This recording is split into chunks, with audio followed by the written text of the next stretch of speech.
सर्वेभ्य नमो नमः। जय श्री राम। सज्जनों, आज हम संतान सप्तमी व्रत की चर्चा कर रहे हैं। इस वर्ष यह पावन व्रत 21 सितंबर 2023 दिन गुरुवार, अनुराधा नक्षत्र, प्रीत योग, तैतिल करण में पड़ रहा है। यह पावन योग आपको 2 दिन की बातें सुनने को मिल रही होगी, लेकिन आपको ध्यान देना है कि 21 सितंबर को ही मनाया जाएगा। क्यों मनाया जाएगा, इस पर चर्चा करते हैं।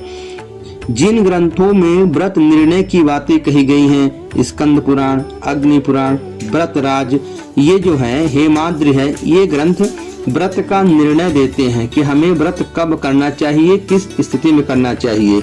उनके अनुसार इसमें क्या होता है कि संतान सप्तमी जो है, इसका मध्याह्न में होना अति आवश्यक। अगर यह मध्याह्न में नहीं है तो इसको व्रत के लिए, पूजन के लिए कभी स्वीकार नहीं करना चाहिए, यह फलित नहीं होता।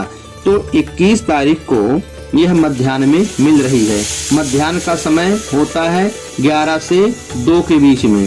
तो जब सप्तमी हमें सुबह 11 से लेकर के दोपहर 2 के बीच में मिले, वही संतान सप्तमी व्रत के और पूजन के योग कही गई है। उसके अतिरिक्त अगर सप्तमी मिल रही है तो उसे स्वीकार नहीं करना चाहिए। दूसरा, षष्ठी तिथि के साथ सप्तमी आती है, पूर्व विद्या। सप्तमी जो है विद्या लेनी चाहिए, शुद्धा नहीं। विद्या मतलब कि अपनी पीछे वाली तिथि के साथ में आ रही हो।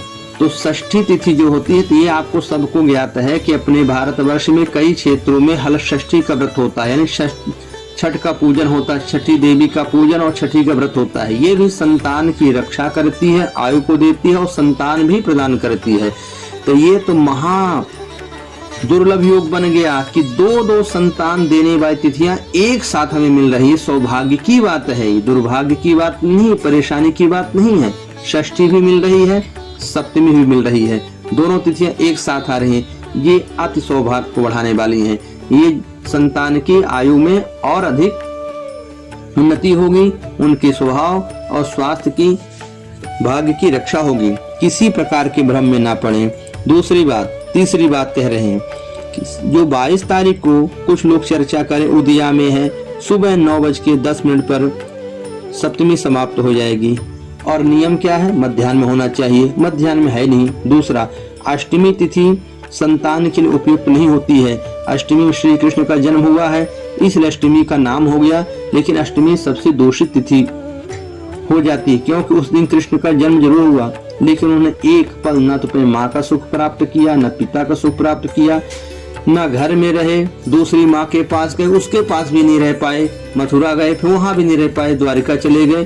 कुल मिलाकर के उस तिथि का ऐसा प्रभाव कि त्रिलोकीनाथ भी जन्म लिए तो चैन से नहीं रह पाए।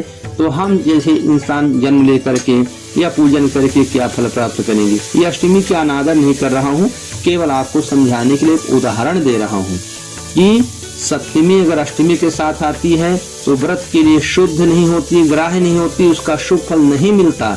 इसलिए आपको 22 तारीख को यह व्रत पूजन नहीं करना है, इससे अनिष्ट होता है। इसलिए आपको कुल मिलाकर के शास्त्रोक्त विधि से जो हमने बताया है, ग्रंथों का प्रमाण दिया है, आप उसका अवलोकन करके स्वयं भी इस बात का ज्ञान प्राप्त कर सकते हैं। इसलिए आपको 21 सितंबर को ही संतान सप्तमी का पावन व्रत करना है। और व्रत की विधि सभी को मालूम है, उसी नियम से परंपरा के अनुसार करते आइएगा और इसका लाभ लीजिएगा। आशा करता हूँ कि आपकी शंका का समाधान हो गया होगा।